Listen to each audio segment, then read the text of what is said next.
बिस्मिल्लाहिर्रहमानिर्रहीम। ज़कात जो कोर्स जारी आहे, जंहिंजो क्लास नंबर अॼु 5 आहे। अॼोके क्लास में ही मसइलो बयानु कयो वेंदो त ज़कात कढण वक़्तु छा कर्ज़ खे अलॻि कयो वेंदो।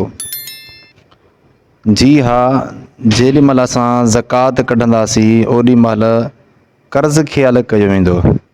याने जेकॾहिं कंहिं शख़्स ज़कात कढण वक़्तु हिसाबु कयो सोन जो, चांदी जो, माल तिजारत या पैसा, हाणे इहा सॼी क़ीमत अथई 5 लख रुपया, पर उन शख़्स जे मथां 2 लख रुपया कर्ज़ बि आहे, यानी कंहिंखां 2 लख रुपया वरिता हुयाईं।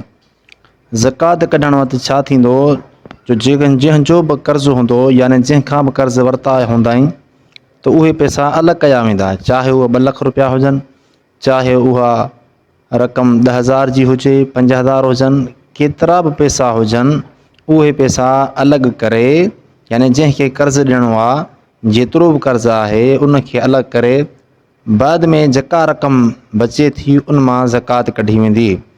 यानी चवण जो मक़सदु इहो आहे त जेॾी महिल बि असां ज़कात कढंदासीं ओॾी महिल असांजे मथां जंहिंजो बि कर्ज़ु हूंदो उन कर्ज़ खे अलॻि कंदासीं। पोइ ॾिसंदासीं त बाक़ी जेका क़ीमत बची आहे उहा 52.5 तोला चांदी खां मथे आहे, पोइ जेका बि क़ीमत बीहे थी उन मां ज़कात कढणी पवंदी। पर जेकॾहिं असां कर्ज़ु अलॻि कयोसीं ऐं बक़ाया हिसाबु कयोसीं त उहा क़ीमत 52.5 तोला चांदी जे बराबरि नथी बीहे, घटि थी बीहे, त उन शख़्स जे मथां ज़कात ॾियणु फ़र्ज़ु कोन्हे।